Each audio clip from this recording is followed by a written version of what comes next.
네, 어서 오세요. 오늘은 뭐 재밌는 에피소드 하나 이야기 말씀드릴까요?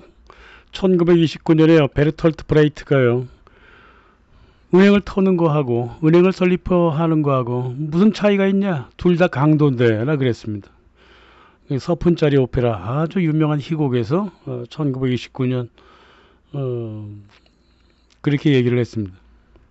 남들이 땀 흘려서 번 돈을 아주 낮은 이자로 저축한답시고 받아놓고 그 돈의 90%를 뒤로 빼돌려 갖고 매우 높은 이자로 사람들한테 대출해 준다 이 말이에요. 그래 갖고 불로소득을 얻는 이 조폭 같은 존재다 이 말이죠. 게다가 대출 받은 사람한테 문제가 생기면 그 저당 잡힌 물건, 부동산, 거의 대다수가 부동산이잖아요. 그 부동산 뺏어 버린다고. 은행에 문제가 생기면 거꾸로 자기들한테 문제가 생기면 저축한 사람들 돈 안 돌려줘요. 그런 강도 권리까지 획득한 말 그대로 공식적인 강도라 이 말이죠. 그러니까 이런 얘기들은 말이에요. 실은 오래전부터 해왔었어요. 베르톨트 브레이트만 한 얘기가 아니잖아요. 1800년대 이미 다 얘기했습니다.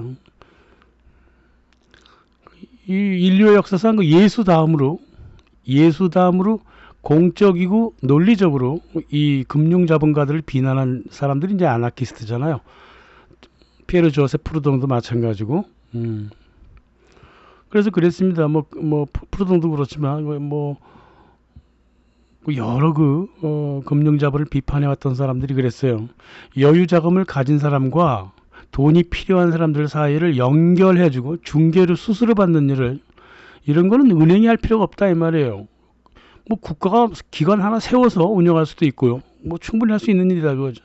시중은행이 없어도 중앙은행을 통해 갖고 신용 창출 과정은 언제나 관리할 수 있다 이 말이에요.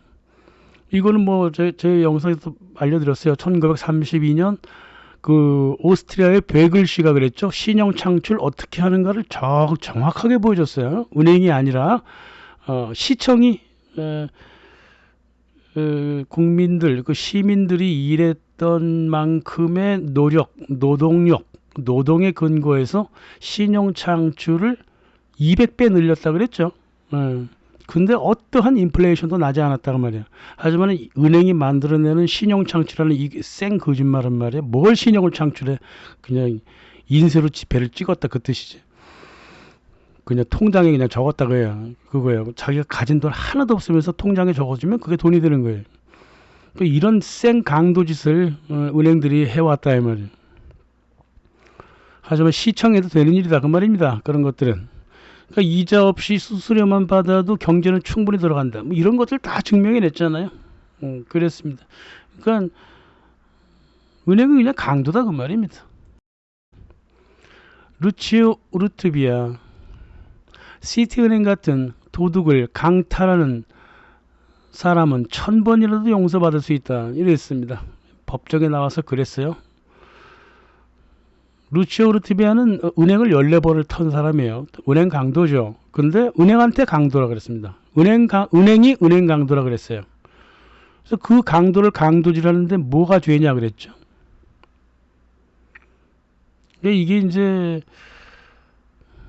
자본주의 근간을 뚫고 들어가면 옛날 그 베니스 시절부터의 그 불로소득 그 돈을 창출하는 그 강도짓이 나오거든요. 그 얘기를 쭉 하는 거예요. 교과서 어디서도 가르쳐 주지 않죠. 하지만 이만큼 진실이 없다 이 말이에요. 그래서 은행 강도를 그렇게 했던 거죠. 근데 재밌는 사실은요. 그 많은 은행 강도 했으면서도 참 오랫동안 존경받았던 사람입니다. 이 루치오 우르티비아가요, 스페인 바스크, 아주 가난한 지역이잖아요. 바스크 나바라에서 태어났습니다. 너무나 가난했기 때문에 토굴집에 살았는데요. 제비들이 토굴집 옆에 하도 집을 짓는 바람에 제비집이 없으면 저 집 무너진다고. 그럴 만큼 가난했단 말이에요. 10대 시절에 교회 헌금 상자를 털었습니다. 빵집에서 빵을 외상으로 그어놓고 안 갚았어요. 과수원 과일도 훔쳤습니다. 못된 짓은 다 했죠, 그죠?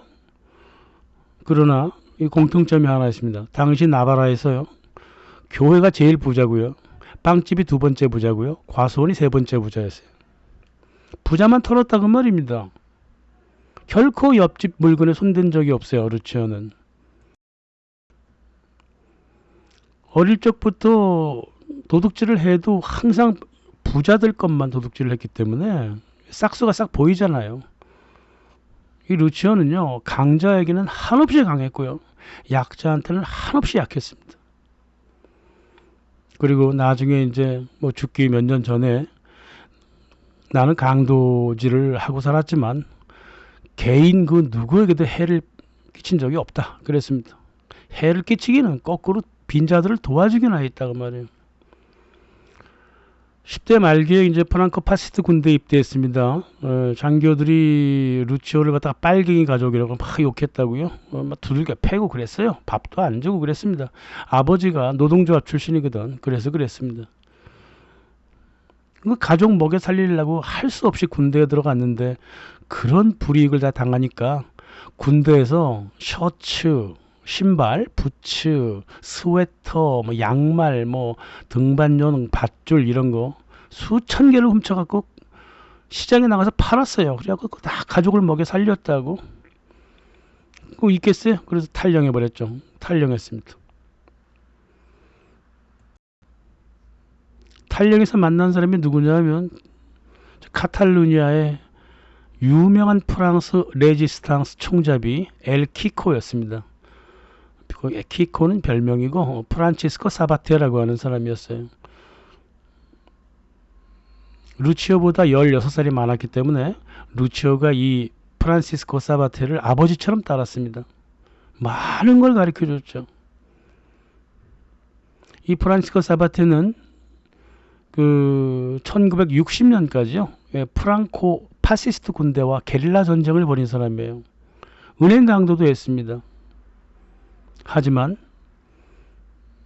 루치오가 배울 수 있도록 절대 어떤 돈도 자기를 위해 쓰지 않았습니다. 모두 가난한 사람들한테 나눠줬고 혁명가 집단들한테 자금을 지원해 줬습니다.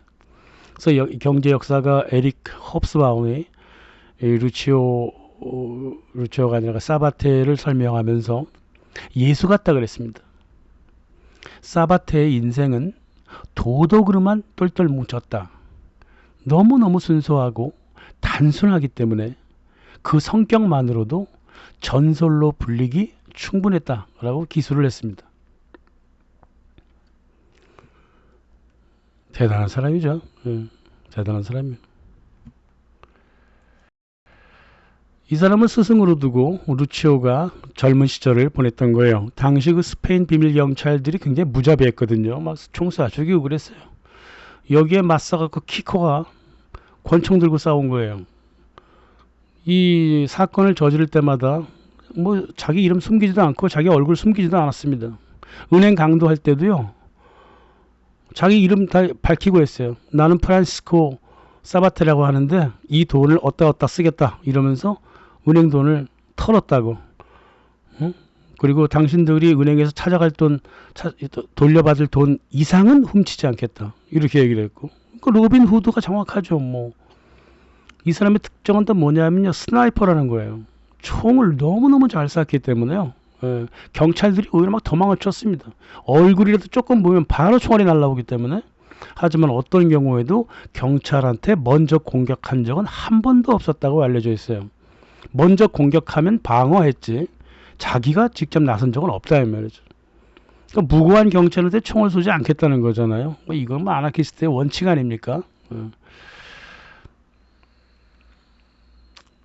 김상옥이 생각나잖아요. 김상옥 의사는 아나키스트는 아니지만 조선의 총잡이로 유명하잖아요. 그죠? 항상 일대 다수로 싸웠어요. 사바테도.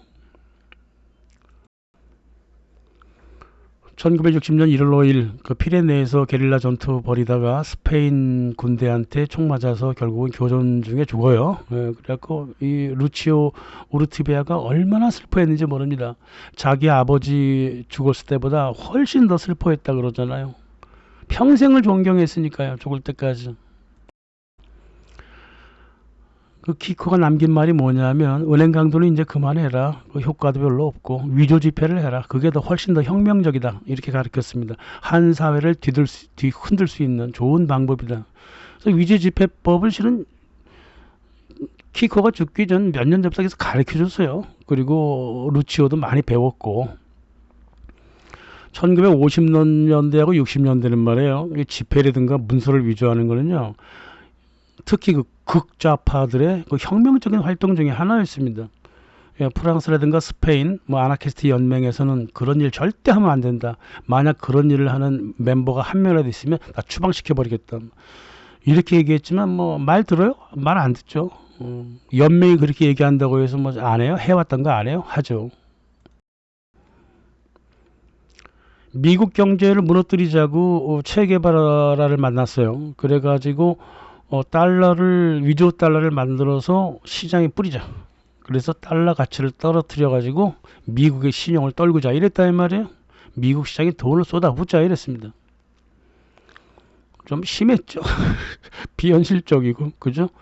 체게바라가 그 현실적이지 못한데 이러고 협력을 거절했습니다. 그래서 그냥 체게바라한테 자기가 위조한 지폐 더미 던져두고 서로 헤어졌다 그래요.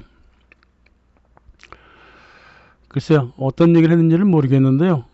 달러라고 하는 거는 미국 은행들이 금 보증 없이 마구마구 찍어내잖아요. 그냥 그 달러 자체가 위조 지폐예요.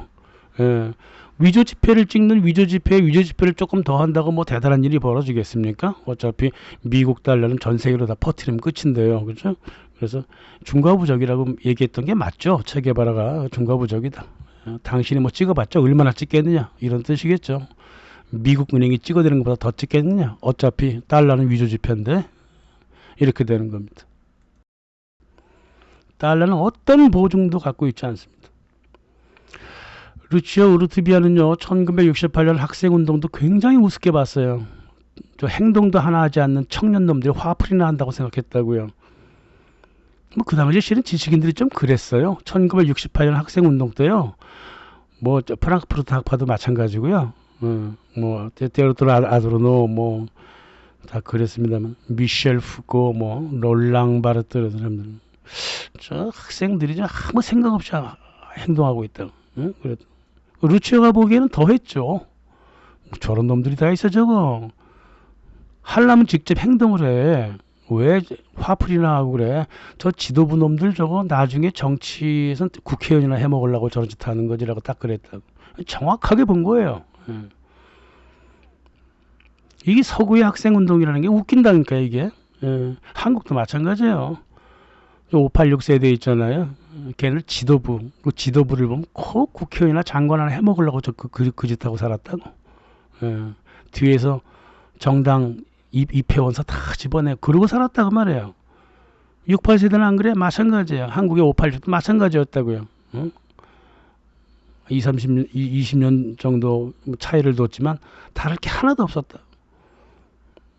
그리고 신자유주의 정책 개발하고 거기에 찰싹 달라붙어갖고 나라를 월가에 팔아먹어 버린 것들이 586이라고 하는 그 지도부 세대다 그 말입니다. 게다가 페미니즘으로 나라를 개박살 내놓은 것도 실은 586이에요. 실은 그 지도부 놈들이 그랬다 그 말입니다. 미국에 찰싹 달라붙어갖고 그 짓을 했다고요. 겉으로는 미국 욕하고 옷에다가는 뉴욕시티, 아이러브 뉴욕 이런 거 입고 다녔던 놈들이다 그 말입니다. 루치오는 말이 아니라 행동하는 사람이었죠. 지폐 위조가 점점 어려워지잖아요. 이제 1960년대. 위조 지폐가 많으니까 점점 더 정밀하게 변해간다고. 그래갖고 보통 그 일반 지폐보다 훨씬 덜 그 정밀한 게 그 여행자 수표였거든요. 그래서 여행자 수표를 목표로 삼아갖고 시티뱅크 여행자 수표를 다발로 찍어가지고 다발로 퍼뜨렸어요. 6천만 달러 정도 퍼뜨려. 알려진 것만 6천이요. 알려진 것만 6천만 달러면요. 그냥 안 알려진 거는 한 6억 달러 정도 10배라고 생각하시면 될 겁니다. 시티은행이 난리가 났었죠. 그때. 70년대 말. 그리고 80년에 이제 그 루치오가 잡히거든, 체포되거든요. 그 이후에는 난리 났어요. 이미 다 퍼뜨려 놓은 돈 어떡하란 말이에요, 그죠?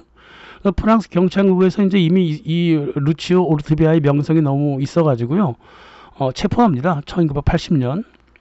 이 두 마고라고 하는 그 카페숍, 파리에 카페숍이 있어요. 저기 생제르맹 데프레 쪽에. 거기서 이제 수표 교환하려다가 경찰한테 체포가 돼요. 경찰이 그렇게 유명한 그 은행 강도에다가 수표 위조범인데 딱 보니까 티셔츠 하나 걸쳐 있고 그냥 너덜너덜한 노동자란 말이야. 되게 놀랐대요, 프랑스 경찰이. 영화를 너무 많이 봤네.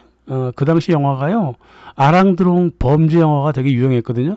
그 아랑드롱 범죄 영화처럼 아랑드롱일 줄 알았나 보지? 뭐 로버트 드니로가 뭐 은행 강도 하면서 넥타이 메고 뭐 그런 줄 알았나 보지. 하여간 되게 놀랐답니다. 구질구질한 옷이나 입은 노동자가 어떻게 유럽 전체를 이렇게 흔들 정도의 사건을 벌였을까, 이렇게 된 거죠.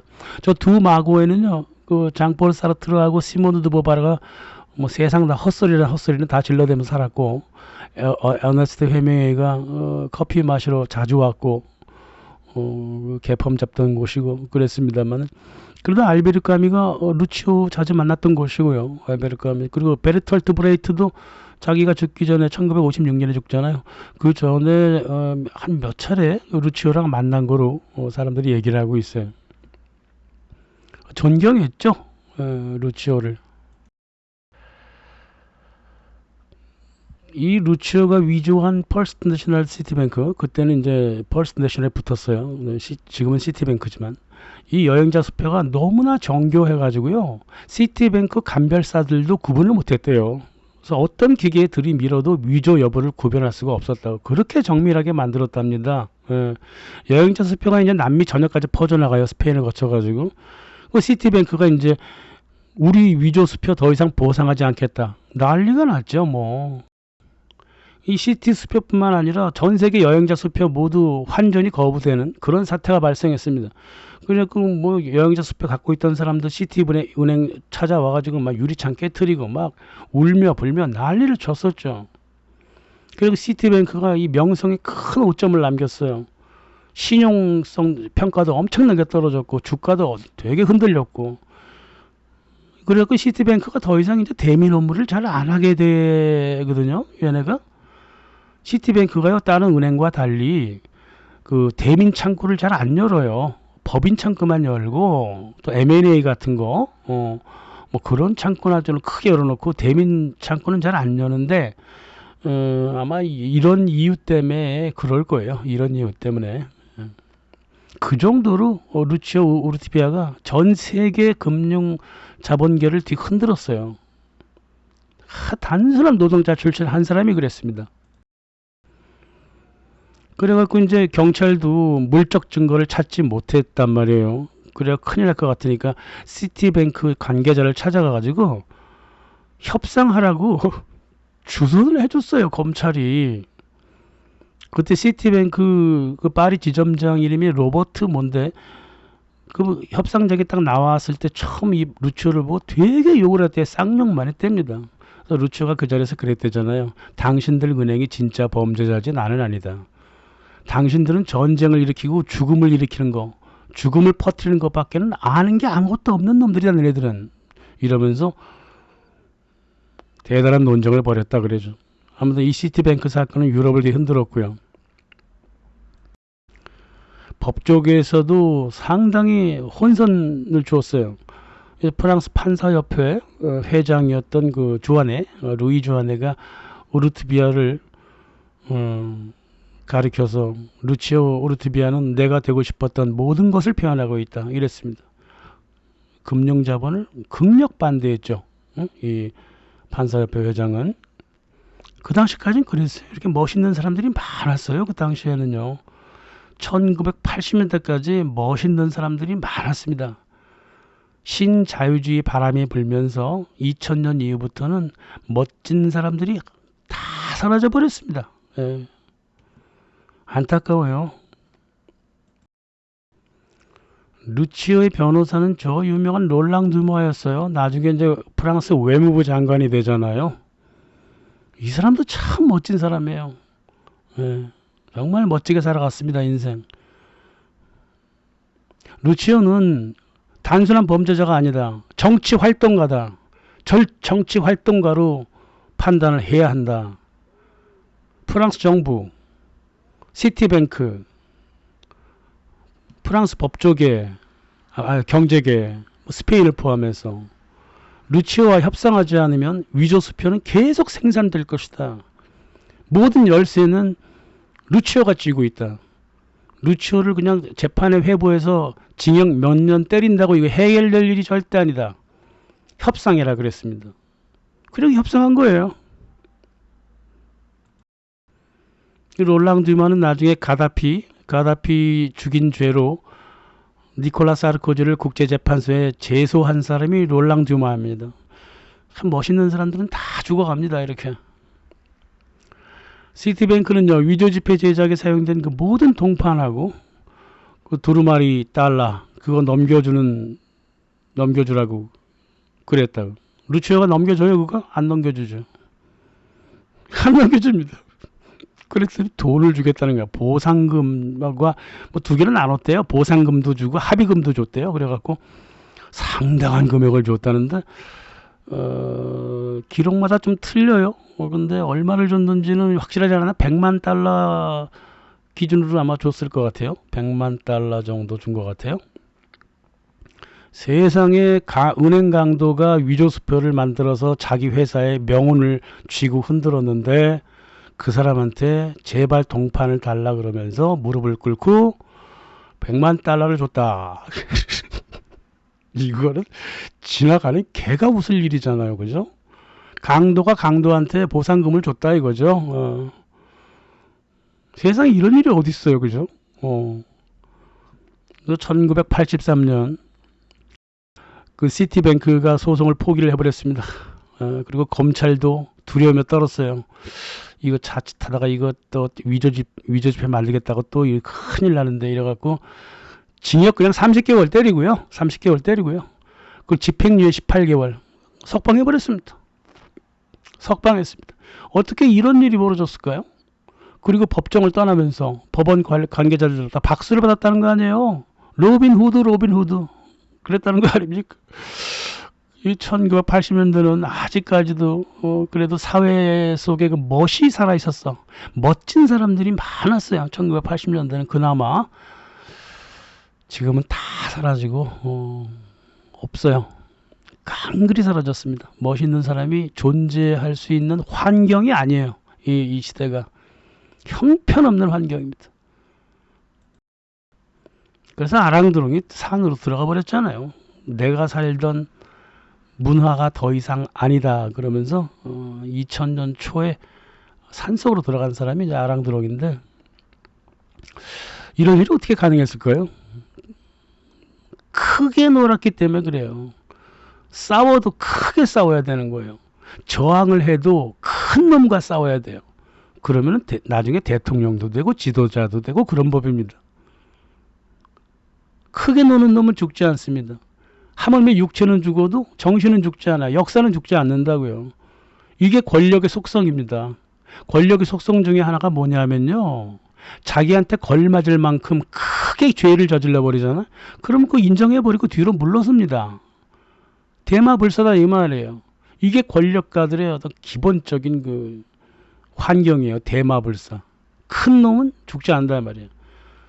강남 좌파처럼 자질구레한 그 착한 척 바른 척이나 하는 놈들은 그거 다 인간 쓰레기들이고 저기 제대로 그 삶을 못 살아요. 역사에 남지도 않고 놀라면 크게 놀아야 되는 거예요. 루치오는요 석방되고 나서 그냥 보통 노동자들과 함께 아틀리에 70일이라고 하는 협동조합을 만들었어요. 건축, 건설하고 이제 내부 수리, 인테리어 협동조합이거든요. 그래서 이제 정말 열심히 잘해보려고 그랬습니다. 이제 강도도 그만하고, 위조 지폐도 그만하자. 협동조합을 해서 살아가는 게 우리 민중들이 살 길이 아니냐 이래갖고 협동조합을 만들었는데 뭐 조합원들이 뭐 게으름도 피우고 거짓말도 하고 사기도 치고 또 권위주의적인 어떤 그런 놈들도 있어. 그 목소리 크게 하고 또 조합 탈퇴해버리고 참 협동조합 이끌기가 그렇게 힘들었대요. 예. 그래도 절대 끈을 놓지 않고 계속 협동조합을 밀어붙여서 지금은 뭐 스페인, 뭐 코스타리카 이런데 아틀리에 71이 굉장히 널리 퍼져 있어요. 그 중에는 이제 아버지 친구의 아들이었던 패션 디자이너 파코 라반도 있었습니다. 같은 스페인 출신이고 바스크 출신일 겁니다. 이 사람도. 이 사람이 그 루치오 우르티비아가 동판 제작할 때 있었다 그러죠. 있었다 그래요. 절대 그런 얘기 안 합니다. 파코 라반. 누구도 그 공개화되긴 원하지 않지만 있었죠.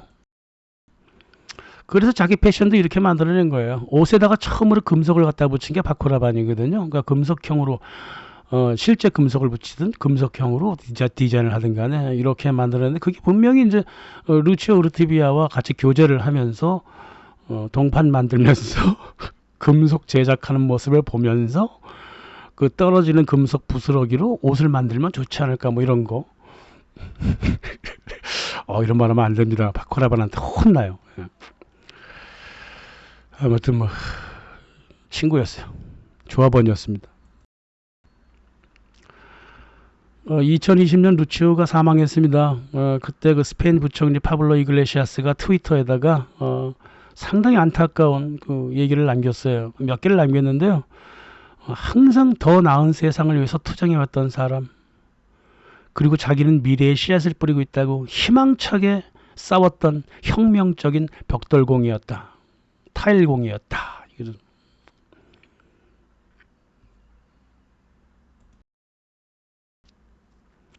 내가 프랑스에 있을 때요, 파리에 살 때요, 난 이분이 누군지 몰랐습니다. 내가 2층에 살 때 이 사람이 1층에 살았거든요. 참 우연찮게 그렇게 살았어요. 내 친구가 이 사람이 은행 강도 출신이라고 놀려대가지고 그냥 그런 줄 알았어요. 우리 집에 올라와서 그 목욕탕 타일도 깔아줬어요. 기가 차게 타일 깔더라고요. 타일 잘 붙이더라고요. 뭐 같이 밥 먹은 적은 한 번도 없고 동네에서 그냥 인사만 하고 지내고 한 1년, 2년인가 1년 반인가 살았습니다. 같이 이렇게 뭐 서로 잘 있었어, 잘 있었어 막 이러고 손인사하고. 이분이 이런 사람인 줄 알았다면 사진으로도 하나 찍어둘 걸 그랬나 봐요. 나중에 알았어요. 나는 이분이 그렇게 대단한 분인지는 나중에 알았어요. 어째 파코라반이 자주 1층에 들락날락 하더라 했어요. 루치오 우르티비아는요 14번의 은행 강도를 저질렀고요. 셀 수 없이 많은 수표를 위조를 하고 살아왔습니다. 하지만은 그 스승인 키코 프란체스카 사바테가 그랬듯이 절대 개인한테 해를 입힌 적이 없었습니다. 거꾸로 도와주기만 했죠.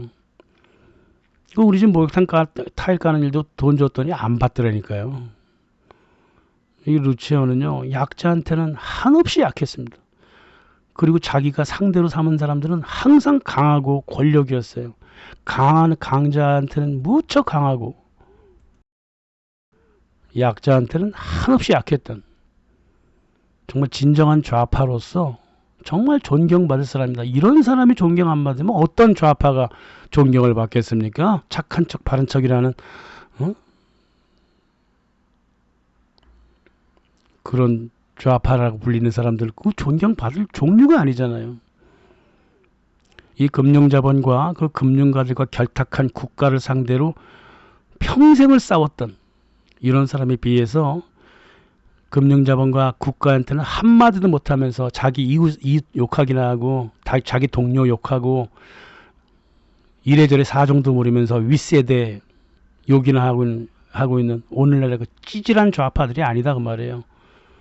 대한민국에는 이런 좌파가 거의 한 명도 없습니다.